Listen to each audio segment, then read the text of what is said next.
draw down the light. You experience the light. You become the light.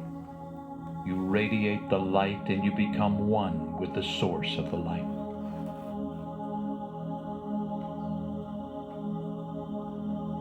So relaxed and so at ease.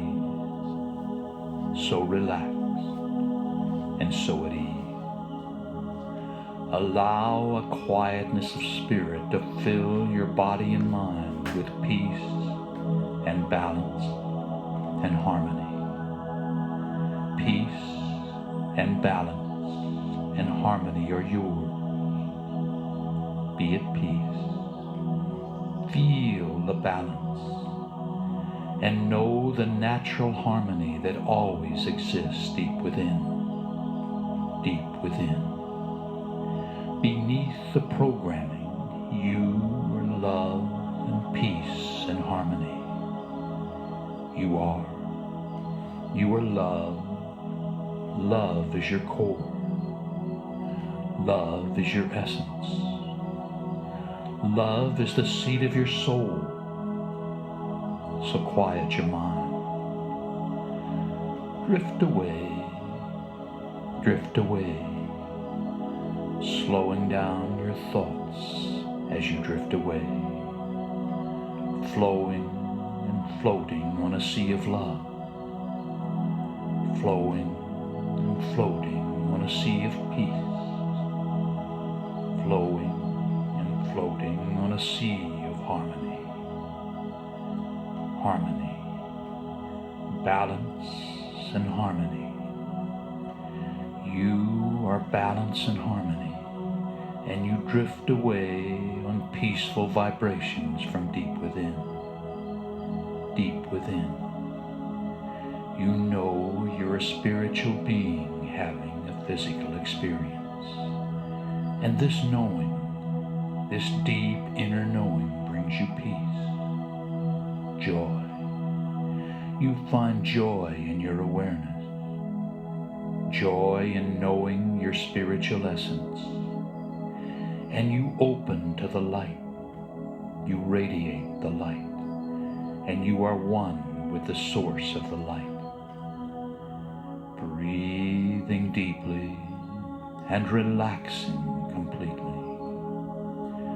Breathing deeply and relaxing completely. Allowing the quietness of spirit to come in as you open to the light. You radiate the light, and you become one with the source of the light. Imagine the light and give it a color.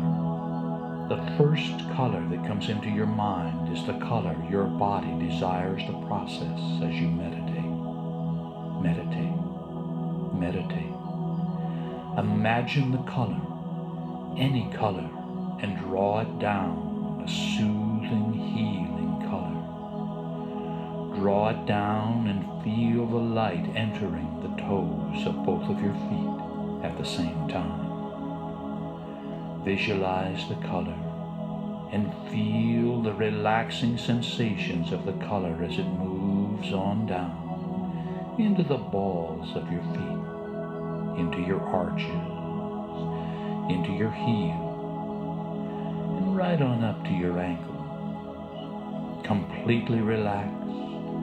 Completely relaxed and filled with the light. Filled with the light that now moves on up your legs to your knees, permeating every cell and every atom. And you're relaxing completely as the light moves on up your legs to your knees, relaxing all the muscles as it goes. Relaxing all the muscles as it goes, and filling you with light and love and healing as it continues on up your legs to your thighs and to your hips, permeating every cell and every atom. And you're relaxing completely, keeping your full attention on relaxing your body as the light moves on down into the fingers of both of your hands, relaxing your hands, and your forearms are relaxing, and your upper arms are relaxing, just completely relaxed, filling you to overflowing with the light.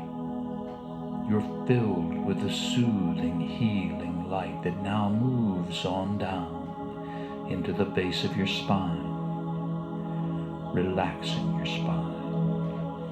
And it moves slowly up your spine,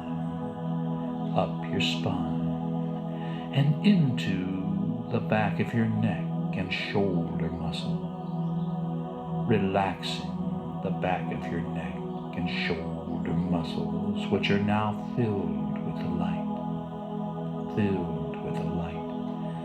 that now moves on up the back of your neck and into your scalp, relaxing your scalp, and it drains down into your facial muscles, relaxing your facial muscles, and your jaw is relaxed, and your throat is relaxed, and your entire body is now relaxed all over in every way, and all tension is gone from your body and mind, and you are filled to overflowing with light and love, and you experience the balance and harmony, light and love, balance and harmony. You are filled with light and love and balance and harmony as you cross over into meditation, deep, relaxing, peaceful meditation, peaceful visualizations, soul-soothing impression, awareness-expanding dreams.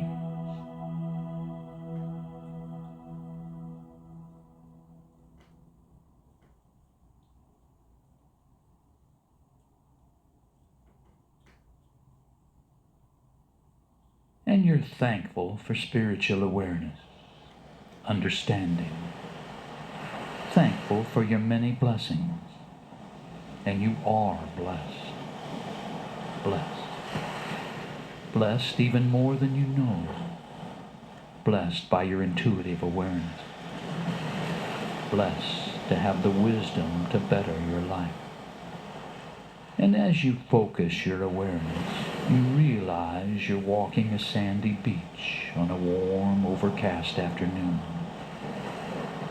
You're barefoot, and you feel the warm sand on your feet as you stroll along the water's edge.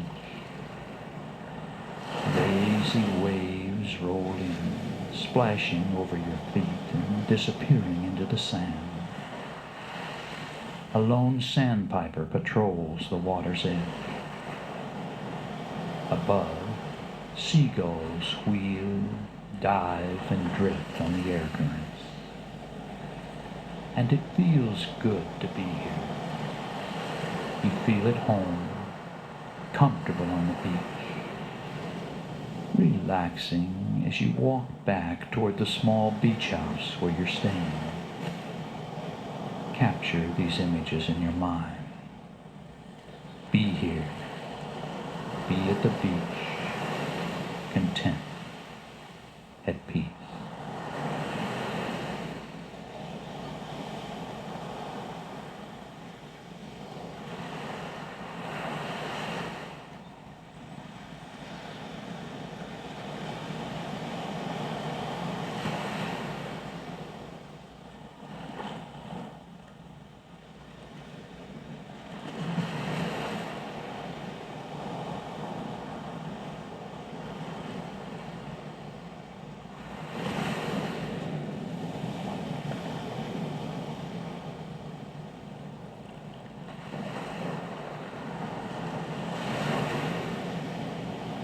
You're strolling the beach, as shadowy wisps of fog roll in off the sea like ghostly apparitions, strolling the beach.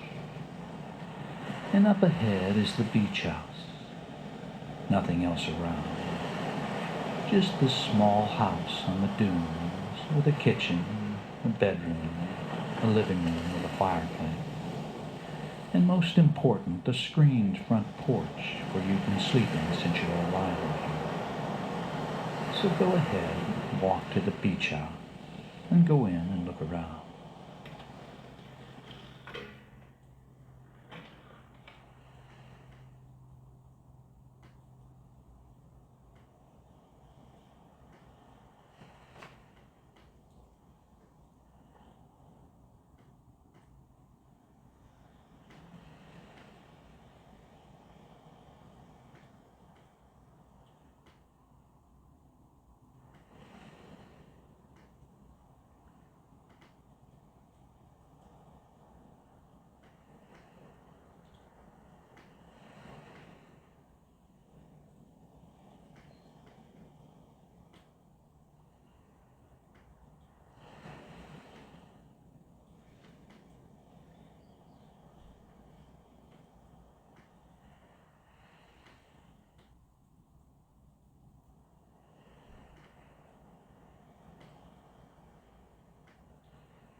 You're at home here. You can stay as long as you want. And you know this getaway is doing you a world of good, calming you down and helping you put your life into perspective. So now, why don't you make a cup of tea in the kitchen and then go out and sit down on the front porch?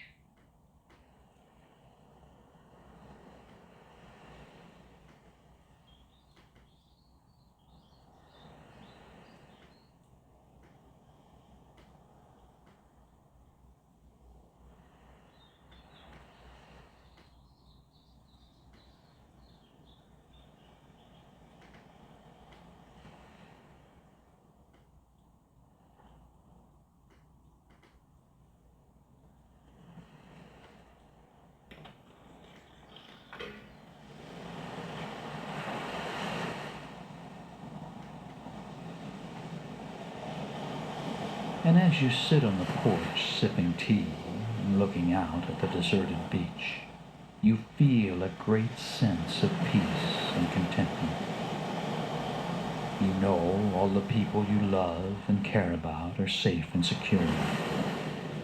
You know that by taking some time for yourself, you'll return to your normal life inspired to give more to others. And your mind flutters back to the idea of putting your life into perspective. And you decide to visualize your waking life exactly as you'd like it to be. The ideal, growth-filled life. No worries, no cares.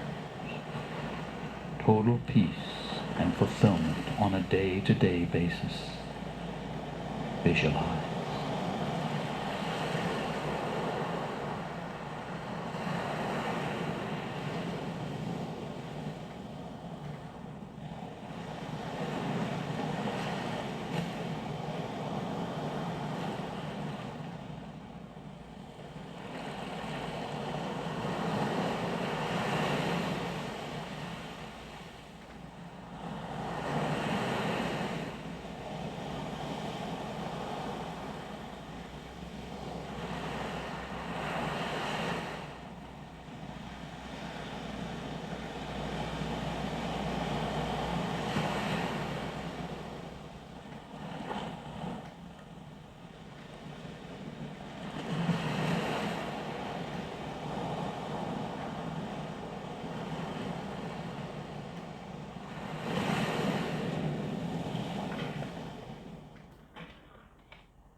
The fog has continued to roll in, and at dusk you decide to light the fire in the fireplace, and light the oil lantern in the living room and the one on the porch. So go ahead.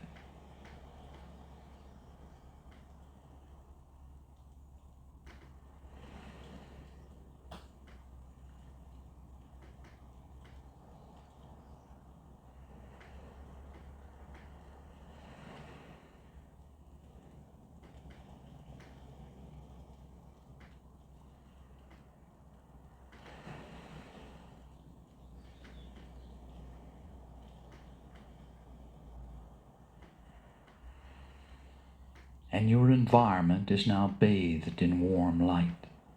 The fireplace crackles to life, tossing flickering shadows around the cozy living room. The oil lamps emit a golden glow, and as you make yourself comfortable again on the porch, you notice someone walking down the beach about 100 yards away, coming toward your house. They wave and yell, "Hello!"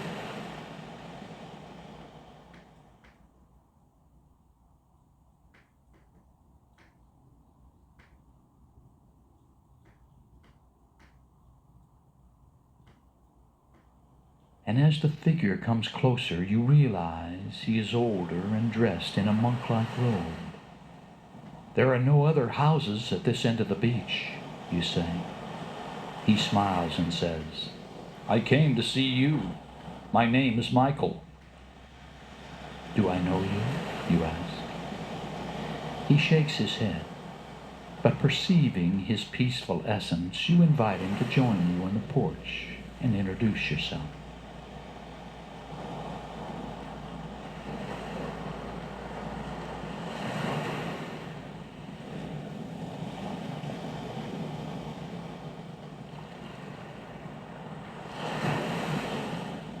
Michael makes himself comfortable. You sit back down. He says, "I'm one of your master teachers." You look at him a little more intently in the lamplight. "Normally, you and I only communicate while you sleep," he says. "But you're finally relaxed and focused enough we can meet on this plane." "I don't understand," you say. He smiles and reaches out to shake hands. You reach for his hand, and your own hand passes right through his. You're startled and jump back. "You're a ghost." You shiver in disbelief. He laughs at your reaction and says, "I prefer the word spirit.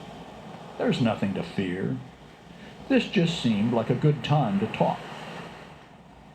You shrug your shoulders and nod. "I guess I can't offer you a cup of tea." He chuckles and folds his hands in front of him. "Your life is going well, even when you think it isn't," he says. "The low spots, anxiety, the physical trials, all part of your karmic plan." You decide not to interrupt. "But there are things I can show you to make life easier," he says. "For starters, look back over your life at some of the painful experiences other people inflicted upon you." You decide to do as he asks and take a few moments to recall painful memories.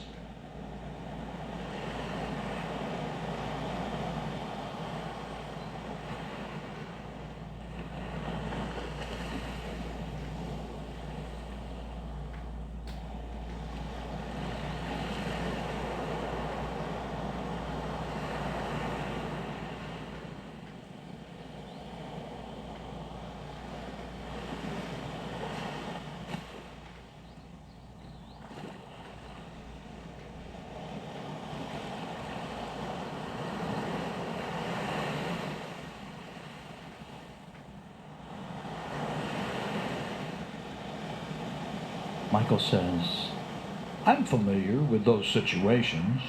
They were all for karmic balance. You knew you would experience those things before you were born. But what you now need to consider is your attachment to these past experiences. Do you still feel anger or resentment?"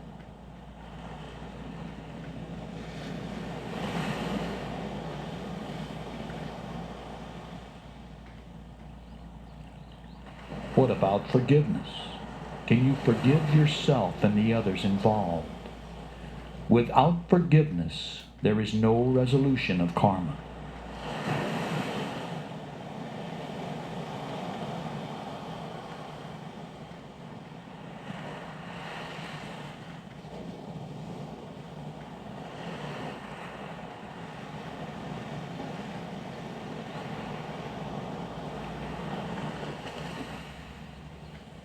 You're about to ask Michael a question when he says, I'd like you to consider areas of your life you try to control. Relationships, lifestyle, career, any areas of your life you try to control. You decide to go along with this request and consider some key life areas you do try to control.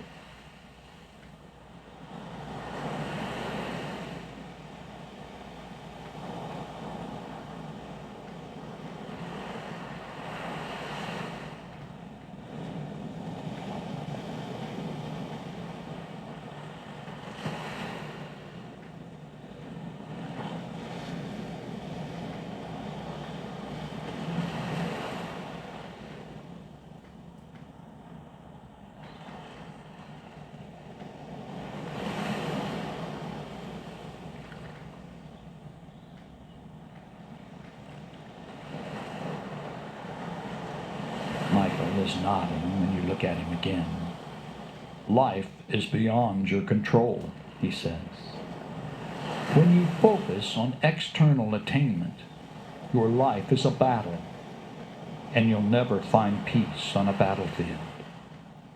What you can control is how you experience your life. You consider this for a few moments.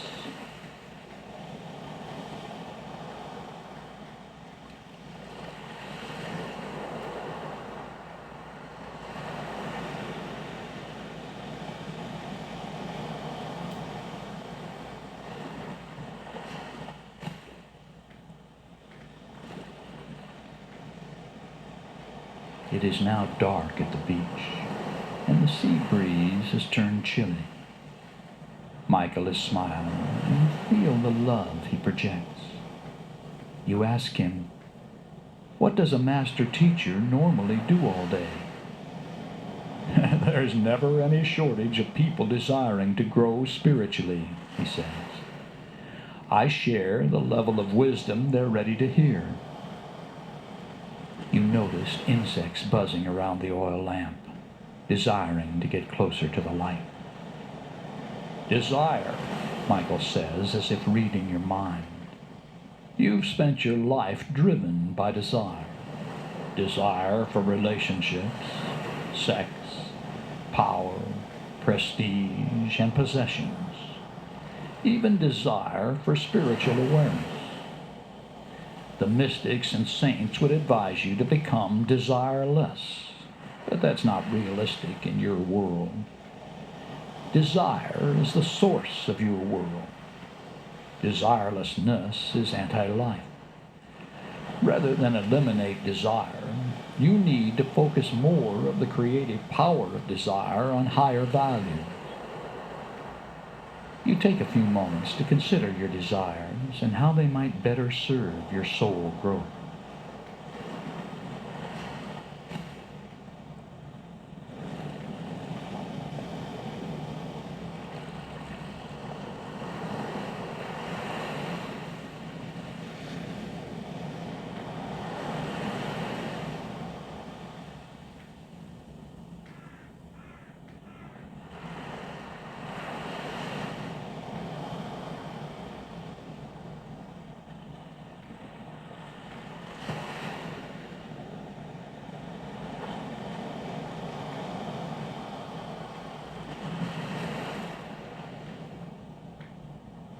Michael says, your desires grow out of your beliefs. Your beliefs generate your thoughts, which manifest your emotions, which in turn create all your experiences. And your experiences affect other people, which creates karma. So as a desire of those original thoughts, you now hold in your hands the karma of all the people eventually affected by your thoughts. You're not so sure you're willing to take on that kind of responsibility. But the idea of maintaining a more positive state of mind does make sense if you want to attain enlightenment. You know some of your programmed beliefs are holding you back.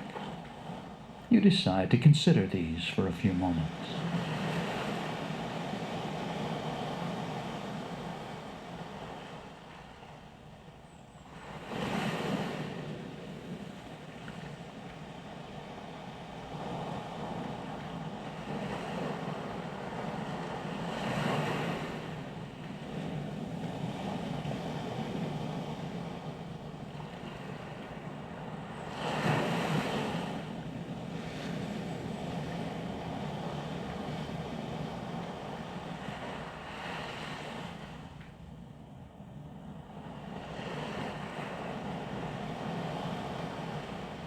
Michael says, to move beyond thought is to move beyond conflict, which is to move beyond karma, and you would become who you really are beneath your programming. Pure love. Just thinking about moving beyond thought is enough to make your head swim. I'm just planting seeds, Michael says.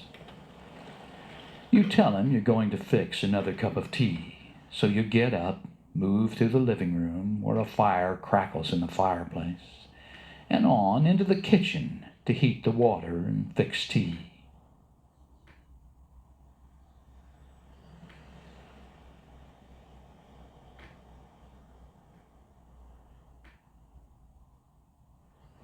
And as you wait for the water to heat, you think about the Zen idea of detached mind.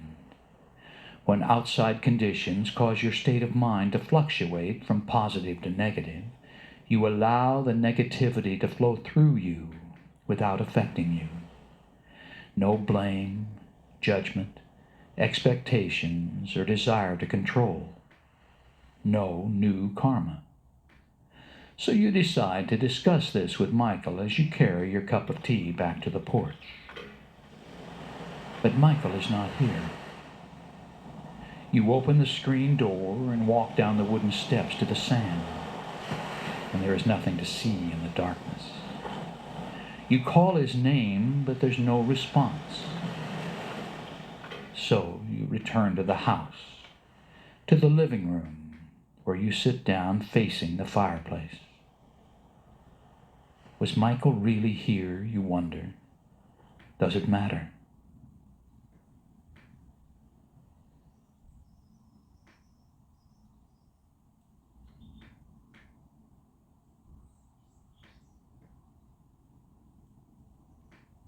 You lean back, make yourself comfortable, and ponder some of the ideas he shared. Without forgiveness, there is no resolution of karma. And the idea that although you can't control your life, you can control how you experience your life. You relate this to choosing a positive or negative viewpoint. As the ideas flow through your mind, the dancing flames cause you to perceive flickers of movement upon your closed eyelids.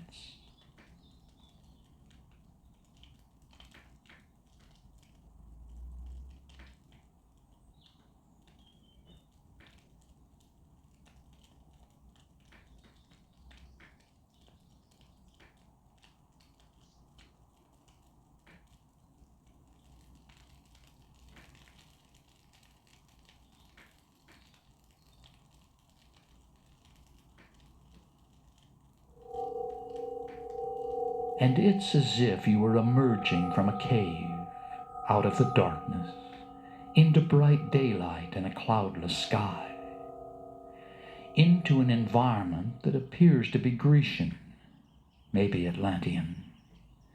White buildings, open grassy areas, and courtyards. In a nearby courtyard by a large fountain, several people are talking. They wear togas and robes. As you approach, Michael looks up and waves for you to join them. Where am I, and how did you get... You're dreaming, Michael says. This is how we usually communicate. He puts his hand on your shoulder. You look around in awe. I've been here before, you ask.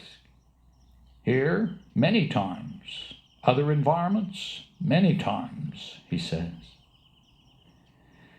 There's so much to learn, you say. I don't know if I'll ever attain enlightenment. You've been far more advanced in other incarnations, he says. This life, you're simply learning things you have yet to master. I thought we became more aware with each incarnation, you say. Michael looks deep into your eyes and says, rebirth is not a sequential process. The drunk lying in a gutter might be close to being a master, but he just had to learn a little more humility so he incarnated to experience this degrading condition. I've been highly evolved in previous lives, you ask. Michael considers your question, then waves his hand back and forth before your face, causing you to feel dizzy. Your head is swirling. You sense a flash of colors and moonlight spinning, and far away the sound of drumming. Drumming. You can't see the drums, but they're becoming louder as you focus upon the flaming torches.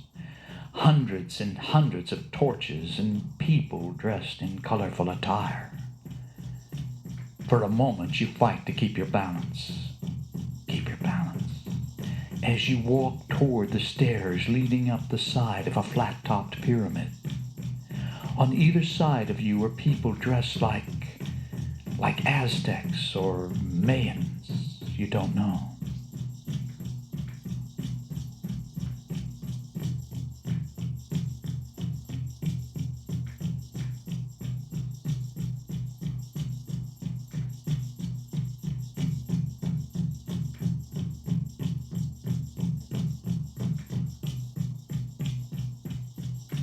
You realize you're leading a procession, carrying a sacred symbol.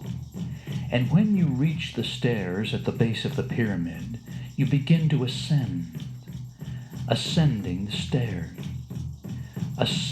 stairs to the beat of the drums, climbing into the moonlit sky, climbing toward a great fire pit at the top of the pyramid. And at each side of the stairway, at each level, another man stands holding a flaming torch.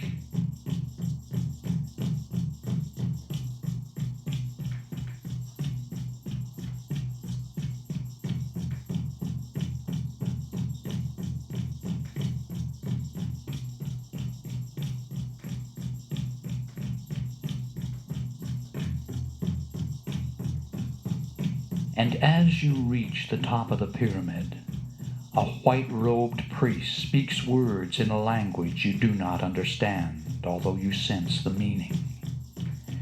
He hands you another sacred object, and you now hold one in each hand. Observe the objects.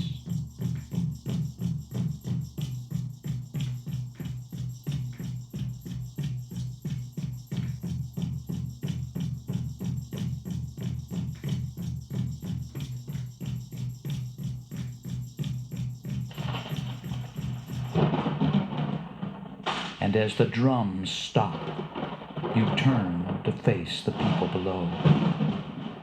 Thousands of people below, illuminated by torchlight. Torches leading all the way down the main artery of your city to another pyramid. Lightning slashes the night sky on the distant horizon as you hold the sacred objects in the air, one in each hand as you speak the words. Speak the words. I call out to the positive powers of the universe. We draw down the light. Draw down the light. We are one mind, one essence, and we now draw down the light from above, shimmering, iridescent white God light. We invoke the light and it becomes our reality. And our power is doubled, tripled, quadrupled by our shared energy as we experience the light.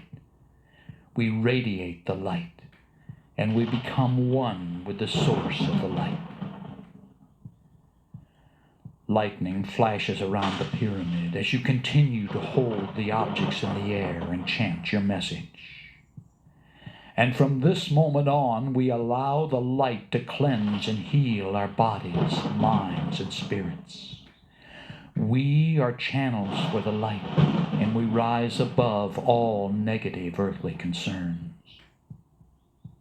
And even as you perform this ceremony for others, you feel a healing taking place within you. The past is melding with the present. You are healing. You are healed. You are healing. You are healed.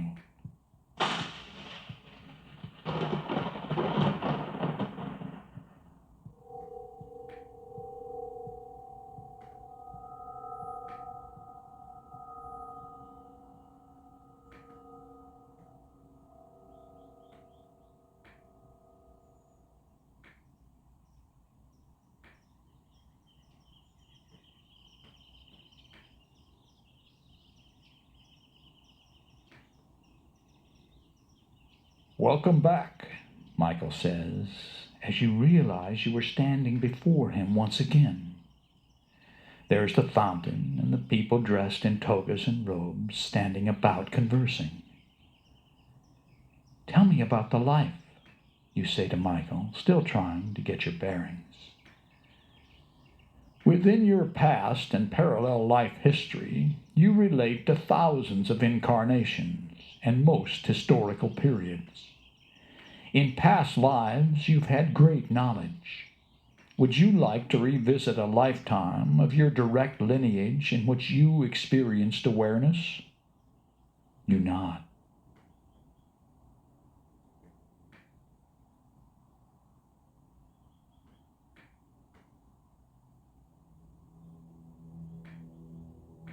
Michael says, all right, this time your own higher mind will choose a highly evolved lifetime to re-experience.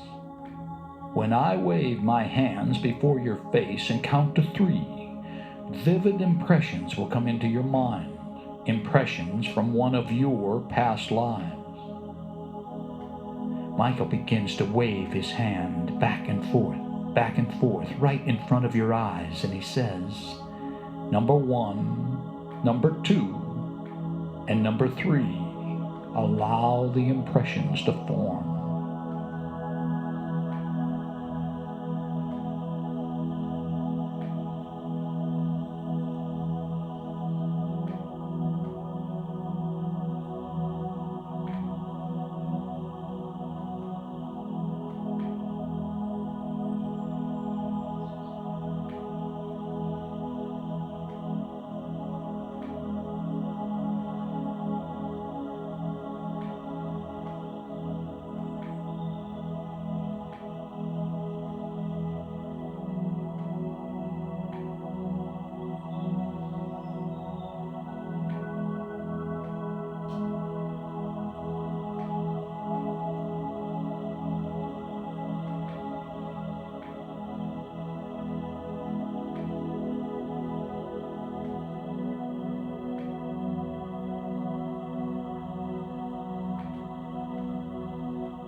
All right, remember all you're perceiving, but it's time to move to another situation in this lifetime you're now exploring. On the count of 3, you'll move to an important situation and new impressions will flow into your mind. Number 1, number 2, and number 3.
Let go of this and remember, but let go. And you are now going to explore details about your primary day-to-day activities in this incarnation. On the count of 3, vivid new impressions will come in. 1, 2, 3.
And again, it's time to let go and move on to perceive new information.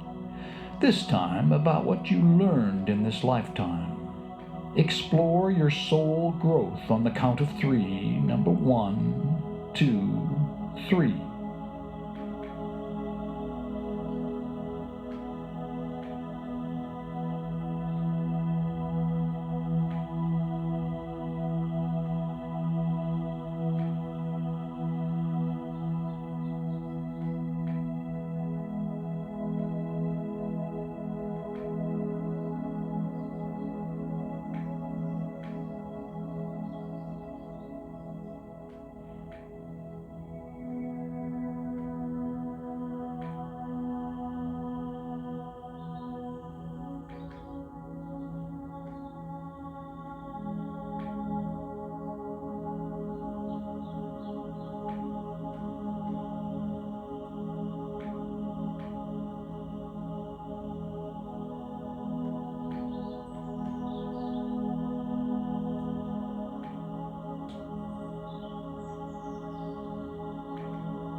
All right, it's time to learn if anyone in this past life is playing a role in your current life. This awareness will come in on the count of 3. 1, 2, 3.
And it's now time to let go of this and return to the beach house. On the count of 3, you'll be back there, relaxed and at ease, and remembering everything you experienced in this past life. 1, 2, 3.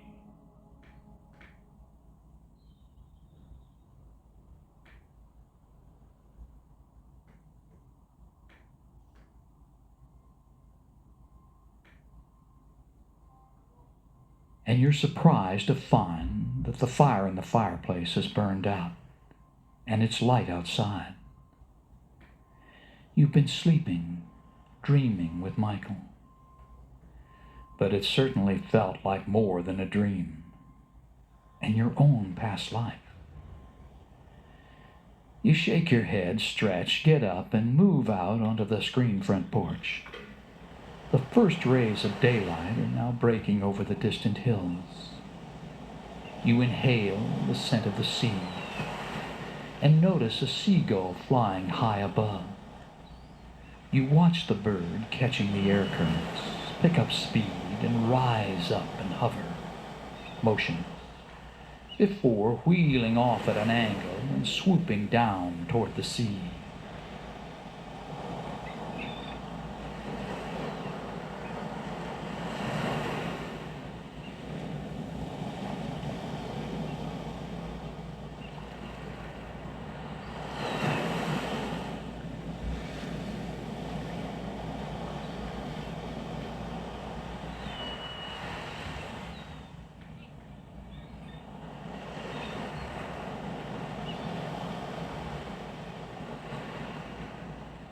And as you watch the gull ascending, you decide to project your consciousness into the bird's consciousness, and are instantly perceiving through the eyes of the seagull, leaving your earthly body behind, and your spirit is flying free. High above the sea, the beach, and the little house in the sand dunes. You're flying. and you feel the strain in your wing muscles as you catch an updraft and ascend, ascend, ascend, soaring through the sky, gliding, gliding, gliding.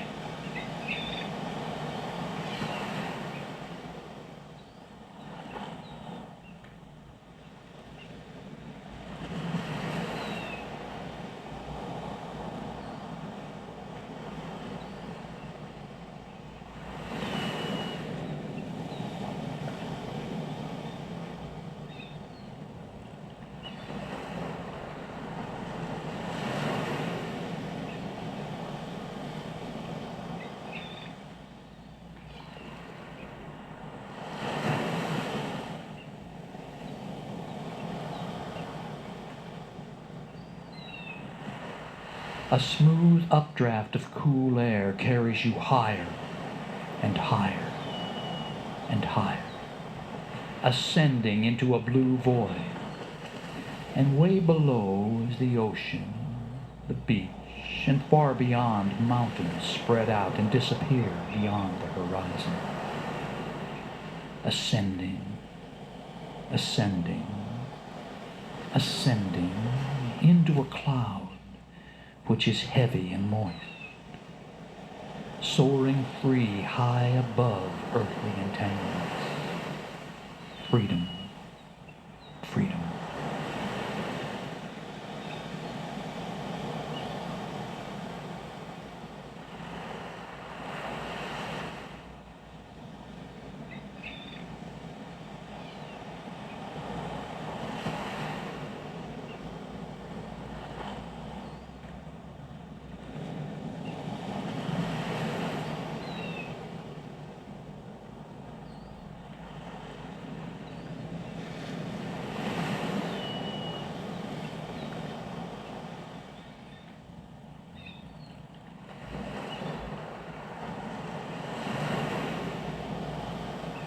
The sun rises above the horizon, and you're flying free through the morning sky. You realize a transition is taking place. You are not your desire. You're not even your physical body. You're a spiritual being flying free. Something you can do at any time by simply reminding yourself who you really are. There are no limits. No limits.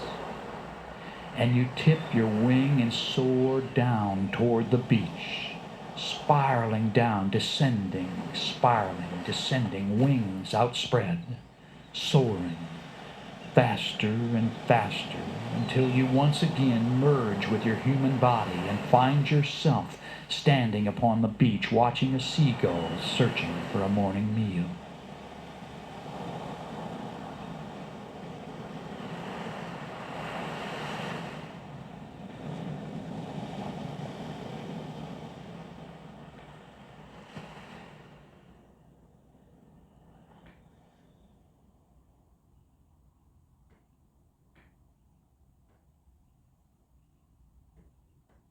And you accept that it's time to awaken to full consciousness. On the count of 5, you will open your eyes and be wide awake, fully alert, thinking and acting with calm self-assurance, feeling glad to be alive and at peace with yourself, the world, and everyone in it. So you're coming on up now. Number 1, feel the lifeblood returning to your arms and legs. Number 2, you're coming on up at peace with all life. Number 3, coming on up and tapping into an internal balance and harmony. Number 4, recall the situation in the room. And number 5, wide awake, wide awake. Open your eyes and feel good.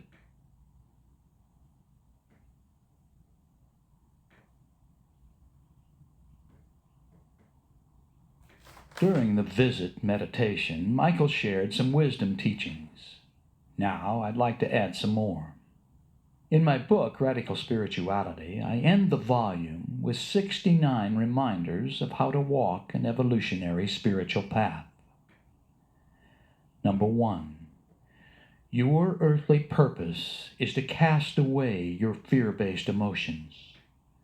Doing so creates an absence, leaving only your God self to interact with the world. Number 2. Everything you think, say, and do creates karma, and that includes the motive, intent, and desire behind everything you think, say, and do. Number 3. Karma is the basis of reality, which means you are totally responsible for everything that has ever happened to you. Number 4. What is are the things you cannot change in life, like other people's behavior, and it is your resistance to what is that causes your suffering.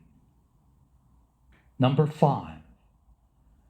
Truth isn't something to be found, it's something you create. Number 6. Practice meditation, which is training the mind to stay steady on an object without wavering and cultivating insight to see more clearly. Number 7. When you don't allow life to fully express itself, you are repressing who you are, and there will be a price to pay. Number 8. Be patient, compassionate, and generous. Accept your kindness as self-serving, and do it anyway. Number 9. Give up your expectations of others. If they come through, great. If they don't come through, that's okay too. Number 10. Avoid gurus and religions. They're bad for your mental health, and they want your money. Number 11. Blame is self-pity and incompatible with the acceptance of karma and reincarnation. Number 12. Incorporate challenge in every aspect of your life to guarantee aliveness. If you don't make your life interesting, your mind will do it for you. Number 13. Beliefs are not reality. But if you want to change your reality, you have to change your beliefs. Number 14. Don't take things personally. Whoever is giving you grief would be giving grief to anyone who represented to them what you represent. Number 15. What society calls right and wrong, and moral and immoral, is not necessarily so. Number 16. The point of power is now. Number 17. Practice being in the moment. Number 18. You will always live up to your self-image. Number 19. You cannot become what you resent. Number 20. Where your attention goes, your energy flows. Number 21. Wisdom erases karma. Number 22. When you show mercy, grace, and love, you will receive the same in return. Number 23. You always have the free will to choose how you will respond in any situation. Number 24. When you're upset about the way it is and do nothing to change the situation, you are choosing to allow it to continue. Number 25. You don't have to be in control to survive. Number 26. What you leave incomplete, you'll be doomed to repeat. Number 27. Karma means you don't get away with anything. Number 28. Within you is everything required to make your life happy, and fulfilling. Number 29. Practice unconditional acceptance of others by refraining from judgment, blame, and expectations. Number 30.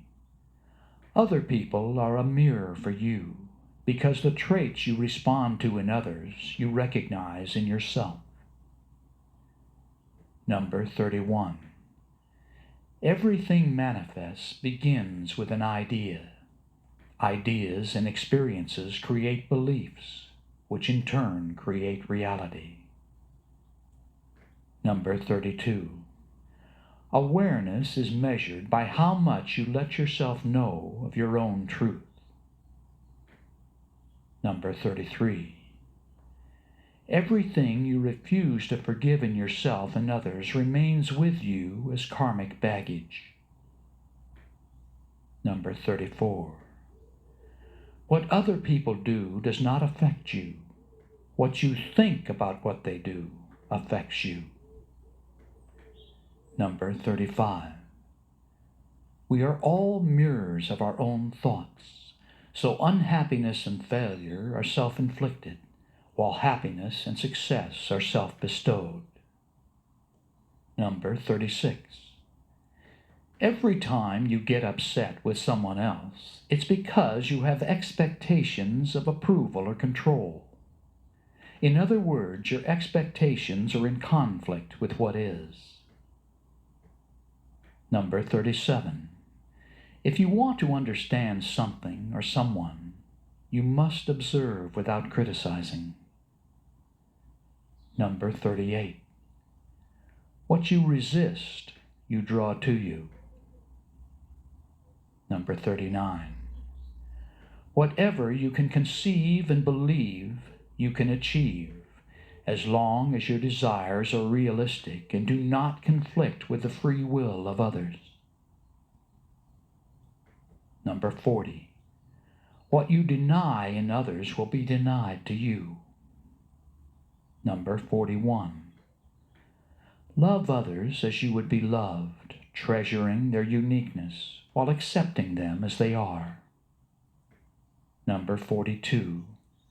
The greatest gift you can give another person is to be all of who you are. Number 43. In your heart, you know the right thing to do at each moment in time. Number 44. You can detach from the chaos in your life by refusing to choose to control the outcome. Number 45. Your viewpoint determines how you react to life. You're always free to choose a different viewpoint. Number 46. You need difficult people in your life to provide opportunities to test your resistance to what is. Number 47. What your mind has created, your mind can change. Number 48. The primary reason people are not as happy or fulfilled as they desire to be is because they do not know exactly what they want. Number 49. Simplicity is one of the key secrets of well-being. Number 50. Refuse to make a choice based upon the expectations of others. Instead, act in ways consistent with your purpose. Number 51. Imagination is more powerful than willpower. Change begins with imagination. Number 52. Practice being centered, which is physically relaxed, emotionally calm, mentally focused, and spiritually aware. Number 53. Practice persistence. Increasing self-discipline is a matter of building the strength not to give up. Number 54. Very little in life is really important, so separate what is from what isn't, and respond only to what is. Number 55. What you resist in other people, other races, other lifestyles. You become, if not in this life, in the next. Number 56.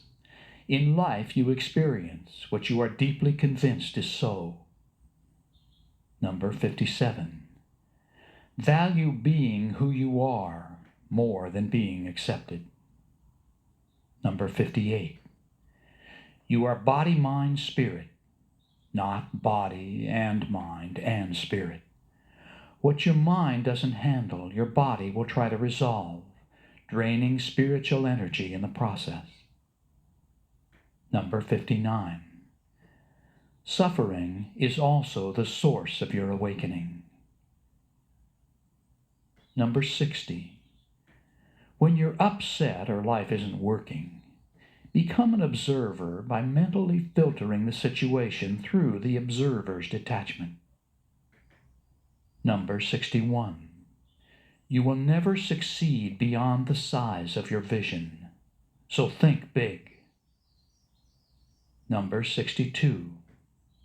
The universe will support your clearest desires. Number 63. Pursue your desires with no indecisiveness whatsoever. This assures you of getting what you want. Number 64. You will achieve self-actualization momentarily, lose it, then go after it again. Eventually, it sinks in. Number 65. Never use fear as a justification for avoiding life. Number 66. Never do things you will have to karmically punish yourself for. Number 67. Never do anything that causes you to lose self-esteem. Number 68. Forgive others, knowing that forgiveness is a selfish act you do for yourself to elevate karma and improve the quality of your life. Number 69. Wake up. Okay, 69 ways to practice spirituality. And I'd like to go back and expand upon the second point I made about karma. Everything you think, say, and do creates karma. And if that were not enough to deal with, the motive, intent, and desire behind everything you think, say, and do also creates karma. So avoiding undesirable new karma can require a lot of self-policing of your thoughts and words, while also exploring your motivations. The next time you get into a conversation with another person, observe the little emotions that bubble up in response to the verbal exchange. What is really happening here? Are you seeking to impress them with your importance? Do you want them to feel sorry for you? Are you seeking to source money through them? Maybe it's about getting them into bed. As you monitor your motive, intent, and desire, become aware of what you really feel about the person you're talking to. Do you like them?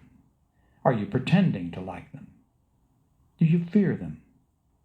If so, why? What is the worst they could do to you? And here's the big question. Are your words ever so subtly trying to control?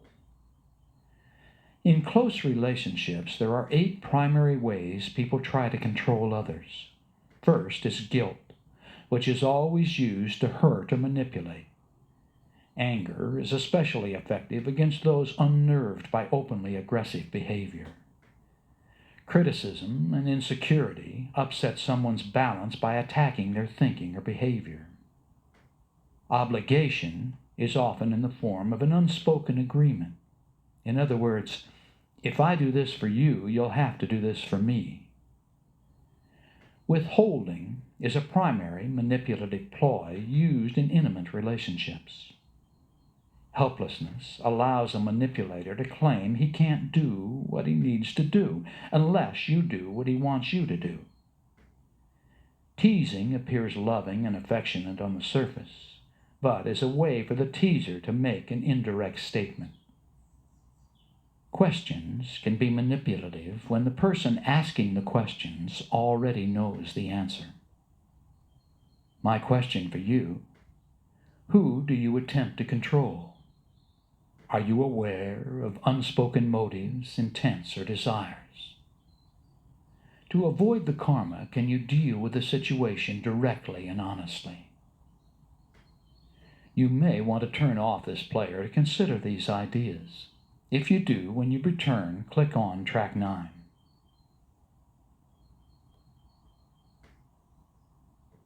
All right. I'd now like to relate karma to conflict and people being victims. While conducting a 2-day counselor training during a recent American Board of Hypnotherapy conference, I ran a belief process about emotional pain. The participants, all professional hypnotists, each chose a personal situation they wanted to explore. I then hypnotically regressed them as a group back to the cause. Once they had observed what happened at an earlier time in their current life or in a past life, I had them explore the situation in higher self before bringing them back to the present and asking them to forgive themselves and anyone else involved. I said, can you forgive yourself? Can you forgive the other people who were involved? Letting go of karma is always a matter of forgiveness. I directed the forgiveness of parents, ex-lovers, and ex-mates who caused you to suffer. Also, the people who abused you, ripped you off, and let you down. After allowing the participants time to process this internal releasing, I said, and now, let's look at the paradox here. Reincarnation and karma are the basis of reality. There is no halfway karma. Everything in your life is karmic or nothing is karmic. And blame is incompatible with karma. So you and you alone are responsible for everything that has ever happened to you. The idea of other people causing you to suffer or cheating you or letting you down does not work. There are no victims. But until you recognize that you feel like a victim, you can't release and come to realize you were never a victim at all. Okay. Neither God nor the lords of karma bestow your suffering. It is your decision and yours alone to tackle the opportunities you are experiencing in your life. You are your own judge and jury. In higher mind, you're fully aware that in order to progress, you must learn. And the fastest way to learn is by directly experiencing the consequences of your actions. Think about the people in your past who made your life difficult. In actuality, these were people who helped you the most in your spiritual evolution. They helped you balance your karma, and it provided you with growth opportunities. Your goal is to give up expectations, judgment, and blame, and attain a viewpoint of unconditional acceptance. It is easy to tell if you're passing or failing your tests. If you respond to a trying situation with love, positive thoughts, compassion, or maybe even neutrality, you're probably passing the test. If you respond with anger, blame, or a desire for revenge, you're probably failing. If you fail, you'll always have an opportunity to return to try again in another incarnation. You were born with a package of karma you desired to experience. From a spiritual perspective, it's only reactions to the experiences that are important. When we're in spirit preparing to enter into a lifetime, I think we're very brave. As an example, you may have decided to test yourself in another relationship with Donald. If he's willing, we'll fall in love, get married, and have 3 children. And then when I'm about 32, Donald will begin to ignore me and start having affairs with other women. But this time, because I owe Don one in this area, I'll emotionally support him and let him go with unconditional love.